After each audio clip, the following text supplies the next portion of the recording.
Primero que todo, buenas tardes. Hoy vamos a presentar uno de los capítulos de la comunidad ADAM, ¿cierto? De la Universidad Católica de la Santísima Concepción. Hoy día tenemos como invitado a Jaime Cofré y a Adrián Soarzo. En esta oportunidad, Adrián está con gafas porque tuvo un problema a la vista y se tuvo que operar. Entonces, no sé si Adrián, ¿tú quieres comentar algo acerca de eso? ¿Sí? Sí, no, eso, para que no se sorprendan de que estoy con estas gafas a plena noche. Claro. Claro. Ya. El tema de hoy es la composición musical. Jaime Cofré es director y compositor y cornista, ¿cierto? De la Orquesta Sinfónica de la Universidad de Concepción desde el año 2000, ¿cierto? Sí, del año 2000. ¿Sí? Y Adrián es director audiovisual, ¿cierto? Comunicador audiovisual y director, cortometrajista. Bienvenido. ¿Cómo están? Muy bien. Bien, contento. Muchas gracias por la consideración y por la invitación.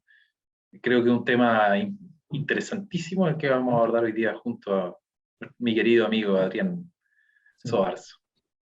Entonces, para empezar, lo primero es cómo ustedes se conocen, cómo se genera esta conexión para trabajar juntos. Yo creo que Adrián tiene que contar la historia. Él... Bueno, Jaime lo conocí porque teníamos por un ramo de realización cinematográfica la misión de hacer un documental. Yo siempre disfarié con el tema de la música y soñaba con la música en la realización audiovisual. Era un sueño que yo pensé que estaba muy lejano. Entonces dije, ¿y si hablamos de la música de orquesta?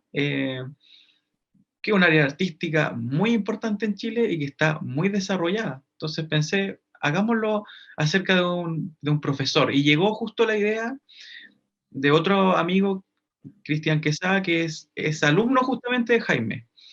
Y él me contactó con Jaime. Y ahí lo conocí y le propusimos hacer el documental y Jaime aceptó. Yo muy nervioso porque pensaba, Jaime sabe mucho y yo no lo conozco, entonces de la Universidad de Conce, más encima de la orquesta, yo estaba como muy lejos de poder sentir que estaba al nivel de Jaime. Entonces ahí comenzamos a trabajar.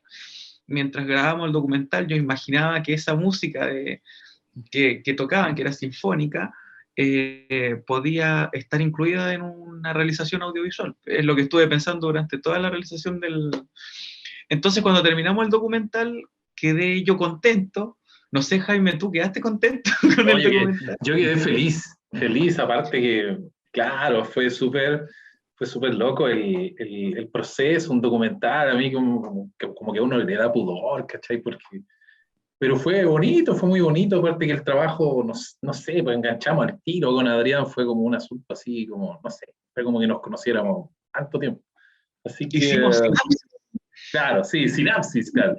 Y claro, y así fue que terminó el documental y quedamos súper amigos bueno, y de ahí pasó un poquito de tiempo y recibí una llamada. Bueno, sí, yo estaba muy nervioso pensando en comunicarme con Jaime. Había aquí en esta habitación dado muchas vueltas pensando en qué decirle. Cómo proponerle, cómo decirle, oye Jaime, ¿por qué no hacemos una música, una sinfónica para algún proyecto de ficción, para el próximo semestre? Y yo pensé, bueno, lo voy a llamar con mucha esperanza, pero con mucho miedo también, porque pensé, no, me va a mandar a volar, pensé. Entonces lo llamo y le digo, Jaime, mira el documental, y Jaime nos da los agradecimientos, nos agradece porque como habíamos trabajado juntos, oye, sabes que me gustó, lo mostré aquí, dijo, y empezó por ahí, y de repente, Jaime, yo quería ya decirle toda mi idea de que pudiéramos hacer una orquesta, y él no me deja hablar, pues. No me dejó hablar, no me dejó decir nada, yo estaba ahí como que con eso, y Jaime de repente me dice, ¿sabes qué, Adrián? Yo te quería comentar algo hace mucho tiempo. Me dijo, yo una vez me tomé con una gran decepción. Y Jaime, ¿tú te acordarás cuál era esa decepción que Sí, te... pues mira, yo te voy a contar. Resulta que, uh, mira, no es el afán de ¿cómo se llama? Por favor, ¿cómo se llama? De hablar mal de nada. No, simplemente voy a contar por qué me decepcioné tanto. se estaba generando quizás la película más cara en el cine chileno. La película más cara en ese tiempo costó como $1 millón. Claro. Y era una película épica que tenía que ver con una situación histórica del combate naval de Iquique. La película se llamaba 1879. Y habían hecho, yo le seguí todo el curso, la cuestión, habían hecho maquetas de las réplicas de la Esmeralda, réplicas del Huáscar y todo, y era, o sea, yo estaba muy expectante porque encontraba que era un súper buen proyecto, era un muy buen proyecto. Y yo pensaba que es una producción como esa, con esos costos, iba a considerar un proceso de banda sonora acorde a lo que se esperaba. Bueno, pero sucedió que entramos y yo creo que, bueno, entré al cine y empezó la película y aparece una toma de la Esmeralda en el mar y un sonido de trompeta de sintetizador. Y todo era en base a sintetizadores, a teclados. Y sabéis que fue una decepción tan grande. Yo me imaginaba algo así como, no sé, John Williams, la música de Ennio Morricone, ese tipo de sonoridad. Y salí súper decepcionado del cine, porque encontré que se había perdido una oportunidad. Entonces en ese momento yo dije, en alguna oportunidad, cuando yo pueda, voy a probar, porque, o sea, uno piensa, esto no, tiene que haber alguna forma de hacerlo y ¿cómo se llama? De posibilitar que en el cine chileno se abra el campo de la música sinfónica. Hasta ese momento yo no había escuchado nada con música sinfónica. Entonces yo quería dar mi pequeño aporte ahí al proceso, ya sea tocando o componiendo. Entonces justo aparece Adrián y se da este asunto, y yo lo único que quería era que si tenían un proyecto, eso fue lo que le dije por teléfono, le dije, oye, si tienen un proyecto, yo te ofrezco hacer la música. Sí, qué interesante esto de que se transforma en algo mutuo, como que parten juntos, ¿cierto? En esto, y sin haberlo pensado en común, sino que era de forma separada, pero las cosas de la vida, ¿cierto? Como se dice, Las cosas de la vida, sí. claro, hace que estas cosas funcionen. También se le llama energía, ¿cierto? Porque esta energía Claro. podría ser que provocó esta cosa tan importante. Me llama Sí. mucho la atención cuando lo escucho esto de que, entonces, para Adrián, ¿la música entonces sí tiene mucha importancia para tu cortometraje? Para mí es de las cosas más importantes que tiene una realización audiovisual. Yo creo que incluso muchas veces supera la imagen en ciertos momentos, sin dejar atrás de que en realidad una obra audiovisual o una película es un todo. O sea, si nos falta cualquier detalle, si nos falta el arte, si nos falla vestuario, si nos falla, todo se nos va abajo. Si yo recuerdo algo que cuando era chico me emocionaba mucho, eran las bandas sonoras de las películas, recordar a Volver al Futuro. Y si lo pensamos bien, en el cine comercial, lo que más da énfasis a algo que uno solamente con oír, ni siquiera ver, puede recordar a un personaje memorable a través de la música.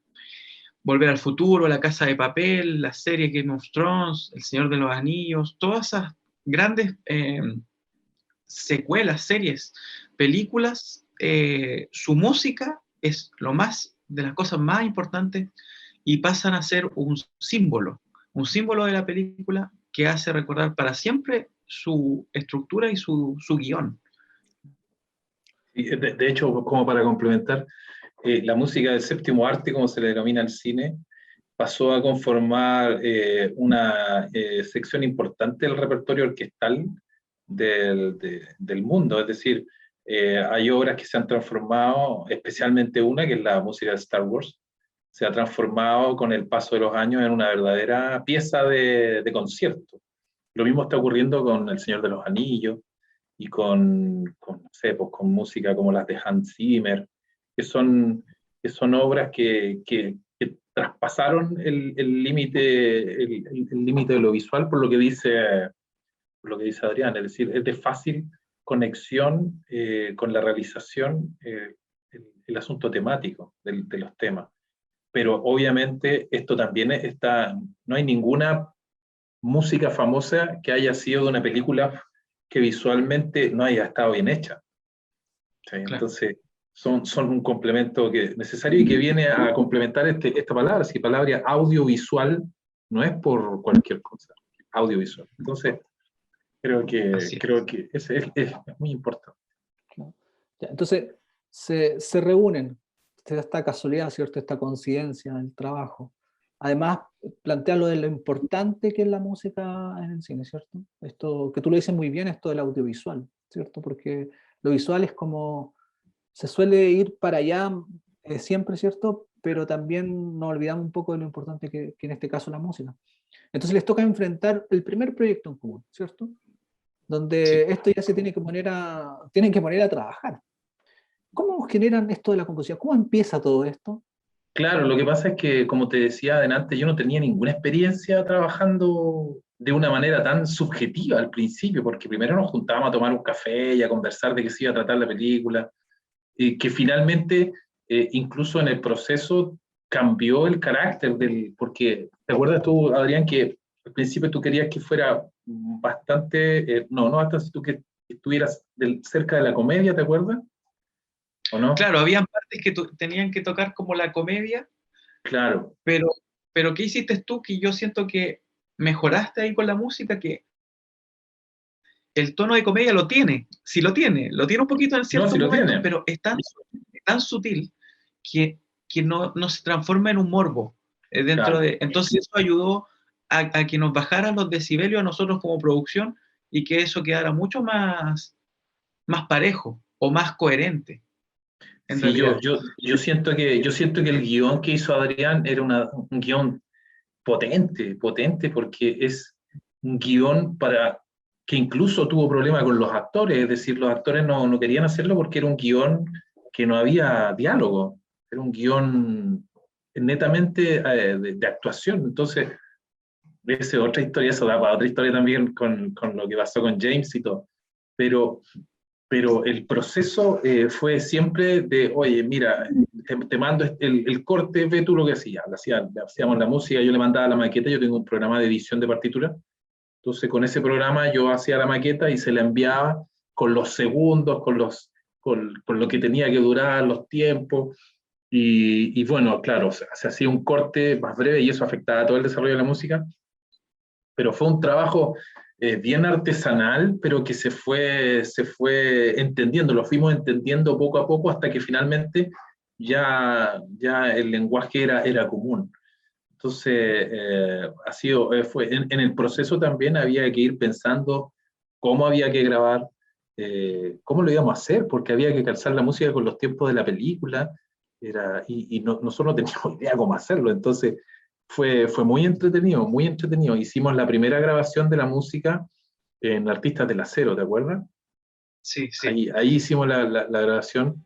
Fue un primer Y, aspecto de cómo hacerlo, porque no claro, sabíamos. no sabíamos. Y Y después nos Jaime, dimos cuenta, cuántos músicos contaste tú esa vez? ¿Te acuerdas? Eran éramos como 28, más o menos, porque eran, 28. Me sí, acuerdo que sí, llegaron como 30 por ahí sí, eran. sí, era por ahí. Y todos músicos porque esto también fue, lo bonito fue que fue la orquesta del conservatorio que yo dirijo, la orquesta del conservatorio de Laurencia Contreras, pero todos muy, ¿cómo se llama? Muy entusiasmados de lo que íbamos a hacer porque es algo que no se había hecho nunca, nunca. Entonces, llegamos a grabar Artistas del Acero teníamos una precariedad técnica, ¿te acuerdas? De micrófono al principio. Y después tuvimos la oportunidad de hacer ese mismo trabajo en Duoc. En Duoc, sí. En Duoc. Y ahí En ya Duoc teníamos, la maleta más grande de micrófono también. claro, claro, y ahí pudimos contar con un contador de segundo, que era lo que no teníamos al principio. Eso, ese contador de segundo era, pero básico, porque ahí yo podía calzar la música. Entonces fue un proceso de aprendizaje que yo creo que nos dejó a nosotros hartas reflexiones y hartas cosas que en el futuro, cuando hagamos el proyecto que estamos realizando, que todavía está lentito y avanzando, yo creo que va a funcionar súper bien. Claro, hay un trabajo después de este primer cortometraje que es Salvar a los peces, ¿cierto? Igual tiene una experiencia importante ahí, donde ya tenían un trabajo previo, ¿cierto? Que era un cuarto para las tres. Entonces, ¿cómo enfrentan ese? ¿Hubiera un cambio en la metodología de trabajo desde el primero al segundo? Bueno, yo recuerdo que en grabación sí hubo un cambio. Ya estábamos un poco más expertos, por decirlo, así que, por ejemplo, los clips ya estaban en pantalla mientras pasaba el cortometraje. O sea, es genial porque es igual como cuando graban Star Wars y todo, que es en vivo la música con la película pasando. Entonces tú puedes ver la película pasando mientras la música va pintando la parte sonora. Entonces, súper bonito la experiencia, pero además es súper épico estar ahí porque suena tan genial en vivo la música, lo sientes con tanta emoción que a ti como realizador te emociona porque dices, oye, esto es impensado poder hacerlo. Entonces, con Salvar a los Peces tuvimos mayor microfonía, ya sabíamos cuánta distancia tenían que tener los músicos de cada uno, había como una expertise más en el tema de grabación. Pero no dejó de ser también complicado el tema de la composición. Nos pasó como en un cuarto para las 3, pero con menos, inconveniente. claro, Claro. menos dire y direte. Porque al final, antes nos mandamos muchas cosas, pero acá fue menos.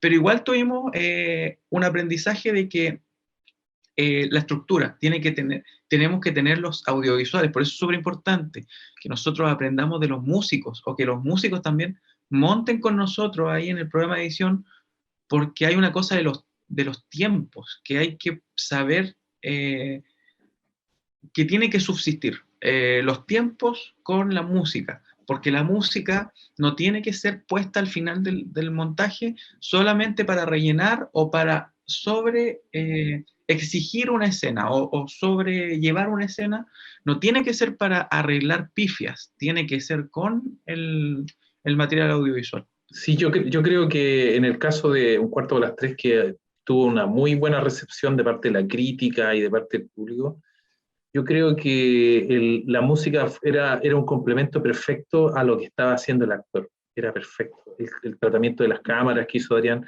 Hay una escena muy aplaudida, que fue la escena en donde, la escena del espejo, en donde se hace un paso de la casa a la playa a través de un espejo, y realmente quedó espectacular.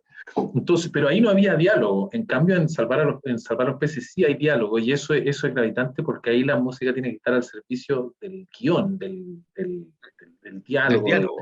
Claro, entonces fue distinto, pero evidentemente toda la experiencia que habíamos tenido con Un cuarto para las 3 nos sirvió. Aparte que a mí me gustó mucho que porque esto lo grabamos en Duoc, lo grabamos en el estudio de televisión de Duoc. Sí. La gente de Duoc estaba muy entusiasmada de lo que estaba ocurriendo. Entonces tuvimos el apoyo de profesores, de alumnos, porque claro, grabar una orquesta no es algo que se dé siempre. Entonces, para técnico en sonido, poder saber cómo grabar una orquesta es algo que no se da todos los días. Entonces fueron esta sinergia que siempre se dio, fue muy entretenida. Claro. El proceso de composición, Jaime, ¿cómo lo tomas? Porque hay un momento donde tú, me imagino, estás solo frente al guión o frente a la idea que conversaron con Adrián, ¿cierto? ¿De dónde te sostienes para ir creando cada pasaje? Es súper importante conocer el guión, pero ver ver los cortes, porque yo no creo que uno trabaje, no creo que uno trabaje sin ver la película, no me lo puedo imaginar, no puedo yo, no, tiene que haber por lo menos una maqueta, o tiene que haber algo que te diga, mira, aquí va a pasar esto van a ser los tiempos, los que, y el interés que en la emoción que se quiere proyectar. Adrián es muy emocional. Él siempre habla de las emociones en la imagen. Entonces, el complemento tiene que ser ese. Entonces, yo me acuerdo que yo me sentaba con Un cuarto para las 3 a mirar el corte, el primer corte. Lo miraba y lo miraba y lo miraba y lo miraba una y otra vez, hasta que empezaba a venir el sonido, el ambiente que se podía generar. Y así fue como fue naciendo. Entonces uno va seccionando los temas. Por ejemplo, si hay un tema que sucede en una sala, uno pone la sala, así se llama el tema, la sala. O por ejemplo, la cortina. el espejo, le pusimos el espejo de, ¿cómo le pusimos? El espejo del miedo. El espejo del miedo le pusimos. El espejo del miedo. La verdad del tiempo, me acuerdo que fue el último tema. Entonces, porque uno está tratando de entender el concepto, y a eso uno le pone nombre, y esos son los temas. Entonces yo le mandaba, decía, Adrián, mira, te mando esto va desde el segundo tanto hasta el segundo tanto del corte que me mandaste. Entonces Adrián lo montaba en su edición, y ahí me mandaba sus comentarios. Y eso fue un proceso muy enriquecedor, porque a veces yo pensaba cierta cosa de la escena y Adrián pensaba otra. Entonces, a veces yo convencía a Adrián y a veces Adrián me convencía a mí. Entonces, era como entretenido. Es una cuestión muy dinámica y de mucho respeto, porque finalmente uno como compositor tiene que entender de que la obra es del director, la obra es del creador. Pero también yo sentía que Adrián respetaba mucho lo que yo estaba haciendo. Entonces fue por eso una asociatividad o un trabajo complementario que teníamos, que era muy, muy rico, muy, muy enriquecedor. ¿Cuáles son las escenas que ustedes creen que caracteriza, por ejemplo, el primer cortometraje, cuál del cuarto por las tres, cuál donde se genera esta emoción, este complemento total? Tú hablabas del espejo, pero ¿hay alguna otra escena que se logre también eso? A mí las escenas que más me gustan son las que yo le llamo escenas simbólicas, que no tienen mucho que ver con la realidad, pero que tienen que ver con el concepto, como con la idea. Por ejemplo, la parte cuando este hombre se entera y se da cuenta que el mar está entrando a su casa, esas partes que son de ese tipo de conceptos pequeñitos son las que creo que marcaron más el cortometraje. Sí, a mí se me viene a la mente dos imágenes, tres, o sea, tres escenas. Cuando él está viendo las fotos, porque es una escena muy, no sé, de una soledad tan profunda. La otra es cuando él se da cuenta que algo pasa en el espejo, retrocede y se va al baño y se moja la cara. La expresión de James es extraordinaria. Y ahí tratamos de ponerle una música pesada. Y toda la escena, desde el trayecto de cuando él ve el espejo, finalmente lo destapa, hasta cuando llega al mar. Ese es un pasaje del corto que a mí de verdad me encanta. Entonces, pero efectivamente, como dice Adrián, hay momentos en los que no se necesita música. Hay momentos en los que no se necesita. No sé si ustedes se han dado cuenta, pero muchos realizadores, cuando viene una escena que a uno lo sorprende, especialmente en el final, lo sorprende y lo deja absolutamente estupefacto de lo que está viendo, nunca ponen música. Siempre se va negro y empiezan a aparecer los créditos y no hay nada. ¡Ay! Yo encuentro que ese momento está súper bien utilizado, el concepto del silencio, porque el silencio también es música. Entonces, hay, como dice Adrián, de repente menos es más, y de repente hay que tirar toda la carne a la parrilla, si es cierto.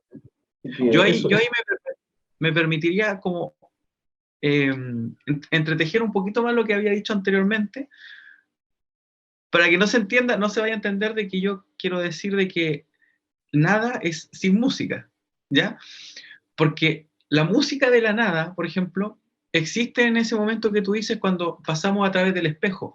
Esa es una escena que no pasa nada, que yo le digo que no pasa nada, pero es la más potente, cuando pasa y la música te entra y él pasa de este mundo a otro mundo.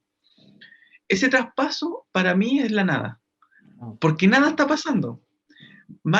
Este momento es del espectador absolutamente, pero está complementado, o sea, tiene una riqueza de cosas, tiene elementos, tiene arte, tiene música, tiene plano, tiene tiempo y todo, pero a eso me refiero cuando a veces no hay nada. Y claro, como tú dices, también hay momentos donde la música tiene que detenerse y como que es más impactante, o que la música tiene que darlo todo, porque eso es lo más impactante. Hay que buscar ahí como el lugar, porque claro. el equilibrio, porque eso, hay mucha teoría acerca de eso, pero la teoría siempre te enseña de que eso finalmente es una decisión del equipo. Cuando tú, Jaime, le comunicas a los músicos y músicas con las que trabajas, ¿cierto? Con las personas con las que trabajas, vamos a participar de este proyecto, vamos a grabar, me imagino que después ven el cortometraje. ¿Qué les pasa a eso? ¿Cómo fue la comunicación con ellos? Mira, fíjate que la recepción a la idea fue súper instantánea. Los chiquillos querían participar. Primero porque obviamente yo les conté de lo que se trataba y de lo que implicaba, es decir, yo como te comentaba al principio, considero de que muchos realizadores, teniendo la oportunidad de hacer un trabajo absolutamente profesional y lo hacen visualmente y todo, dejan siempre como el hermano pobre de la realización, la música, ya sea por falta de presupuesto o por no sé. Mira, y en esto quiero ser, por ejemplo, había un programa que se llamaba Al Sur del Mundo, la primera edición de Al Sur del Mundo. Y ahí ese programa fue grabado con música de Guillermo Rifo, y era una orquesta. Era extraordinario lo que se producía con la voz en off y con las melodías y con los ambientes que creaba la música. Pero no es lo usual, no es lo usual. Generalmente es con piano o con un instrumento solo, y creo yo que sería mucho más potente, he pensado yo que sería mucho más potente con una agrupación mayor, ¿por qué no? Entonces cuando le planteé esto a los muchachos, ellos estaban muy contentos, pero ver el resultado de eso, cuando lo vimos por ejemplo, en la sala de acá, la de la Santísima Concepción, o sea, en el aula magna, ¿cierto? Habla mal. La gente estaba súper así, contenta porque finalmente es algo que, como te digo, en el caso Cuarto para las Tres no tenía ni un diálogo, pero lo audiovisual era tan potente que la gente quedaba súper así como, wow. Entonces, para los chiquillos y para los músicos al final, participar de este tipo de cosas que uno sabe que son novedosas y que ojalá fueran la tónica de las realizaciones, es una experiencia que no queda ahí, o sea, no va a quedar solo ahí, queda para la historia, es decir, están sus créditos ahí en un cuarto para las tres. A mí me sorprende la voluntad que tiene de los músicos. Siempre están dispuestos, y creo que tiene que ver mucho con la disciplina que ustedes tienen. Son muy disciplinados. Me acuerdo que para las grabaciones la puntualidad era súper importante y los músicos lo entendían. Detalles como esos marcan la diferencia porque los audiovisuales tenemos que ser súper críticos con nosotros. O sea, nuestro mayor problema es la impuntualidad, la irresponsabilidad, la falta de disciplina, y además tenemos que ser críticos con que hemos dejado las áreas como diseño gráfico, música, las hemos dejado fuera pensando que como realizadores nosotros podemos suplirlas, y no es así, porque en un equipo de trabajo, en un equipo médico, en un equipo de lo que sea, están todas las personas que tienen que ver con las especialidades de cada cosa, y nosotros nos hemos dedicado a hacerlo todo nosotros. Entonces es muy común que en un cortometraje de escuela o incluso ya profesionales que ya se ganaron fondos del Estado, no, yo tengo un amigo que hace música, pero él conoce, no, si hace música por ahí, pero ¿cómo el sintetizador? No, si, no hay problema con el sintetizador realmente, cuando en realidad la cultura acerca de esto refuerza. Por eso digo yo, los gringos han entendido eso a la perfección. Ellos, cualquier cosa que puedan ponerle una orquesta, hace que el discurso visual tenga otra potencia, tenga otra llegada. Entonces, creo que hay harto trabajo por hacer acá en Claro, Chile. y además el proceso igual le da magia, porque me imagino, Adrián, cuando tú entras a la sala, ¿cierto? Cuando están grabando y escuchas por primera vez esto que con la imagen de tu película en la cabeza, ¿cierto?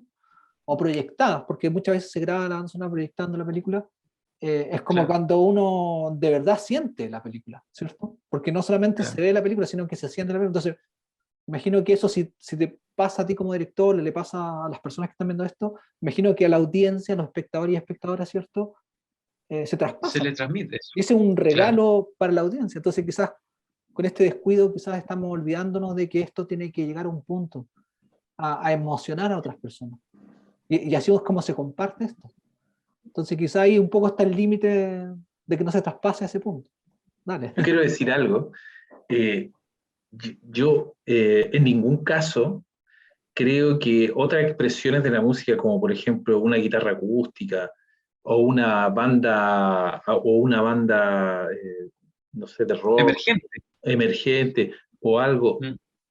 o qué sé yo, piano con flauta, o algo. No estoy diciendo que no funcione, si lo importante es que el realizador tiene que tener claro lo que, y como dice Adrián, tiene que tener claro lo que quiere proyectar, lo que quiere comunicar, y no llegar al final y decir, ya, aquí le vamos a poner una música, Claro. porque si no, el concepto está incompleto. Entonces yo he escuchado muy buenas películas, he visto muy buenas películas con un guitarrista cantando, y funciona perfectamente.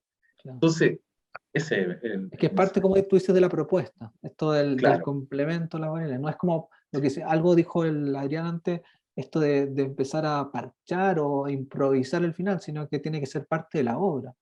claro, Si se provoca este guión técnico para la imagen, esta dirección la propuesta de dirección de fotografía, también tiene que existir lo mismo para el otro para que funcione, ¿cierto? exacto. Para que esto transmita lo que queremos que, o tenga la proyección que queremos que tenga. Sí. Oye, yo quería sumar una última cosa, que Jaime, estuvimos hablando de que él tiene que ver la imagen para hacer la música, ¿no? Pero Jaime, yo creo que te olvidaste de que ahora último, en el último proyecto que estamos trabajando, que es la serie, Jaime, tú hiciste la música sin ver nada. Solamente viste el Imagínate. afiche y no hizo el tema de la serie. Sí, sí, es interesante, pero acuérdate que es que, no sé, igual yo, no sé, va a sonar como cliché la cuestión, ¿eh? Pero, no sé, pero como que yo, Adrián, entiendo para dónde quiere ir. Entonces, Claro, eso. cuando estuvimos conversando el concepto de la serie que íbamos a hacer, eh, estaba como muy claro lo que se pretendía. Entonces, me acuerdo que mandaste el afiche Sí. y hablamos de, para que vamos a hacer spoiler. Entonces, Hablamos de hablamos cosas un de, poco épicas. claro, que un poco épica, y ahí propuse el asunto del tema, y a Adrián le gustó, así que yo creo que igual tenemos suerte de que nos entendemos, y nos entendemos re bien. Así que qué buena onda, seguir trabajando, ¿no? Así de eso se Claro, trata, es que para llegar. eso también pasa lo que tiene que pasar en realidad, porque cuando uno empieza en esto, como decían ustedes, es la aventura de experimentar y aprender a cómo se hacen las cosas, porque no las van a encontrar en un libro así, sino que la experiencia es la que enseña. Pero también sucede esto que también es importante, que es el trabajo en equipo, este diálogo que existe con el equipo de trabajo. Y ese diálogo también hay un concepto que es súper importante que se llama confianza, ¿cierto? Porque uno empieza, como se genera este diálogo, empieza a generar más confianza en el otro, ¿cierto? Y esa confianza es cuando la comunicación empieza a funcionar en sí. Sí, yo creo que el tema que dijiste de la confianza es fundamental. No solamente en el sentido de que yo voy a confiar en lo que Adrián hace o él va a confiar en lo que en lo que yo hago. Es la confianza para que Adrián me diga para dónde tengo que doblar, Claro. con toda la confianza de que yo no me voy a sentir, ni voy a no. Y lo mismo, Claro. si yo tengo una opinión al respecto que no me está cuadrando, yo se la comento, y Adrián tiene toda la disposición para por lo menos darle una vuelta. Entonces, eso es súper importante, porque cuando el ego se pone por delante, el asunto no funciona, porque uno Claro, deja de trabajar en equipo. Claro, Eso, claro. claro. Se tensa todo y no exacto. permite fluir. Yo agradezco que hayan aceptado la invitación a conversar de la composición musical. Esto para la estudiante y para los estudiantes es importante porque a través de esta experiencia, como les decía anteriormente, hace que tomen más confianza en hacer las cosas. Muchas gracias por compartir su experiencia. Esperamos que los proyectos futuros resulten. Voy a estar ansioso de poder verles y, no sé, emocionarme con este complemento que ustedes realizan, porque con un cuarto para las 3 me pasó que uno se emociona con la obra, no solamente con la imagen, sino que con la música, igual con este complemento que es importante. Eso, que estén Muchas muy gracias bien y por la muchas gracias invitación. por todo. Nos vemos, Muchas que estén gracias muy también. bien, cuídense. Nos vemos.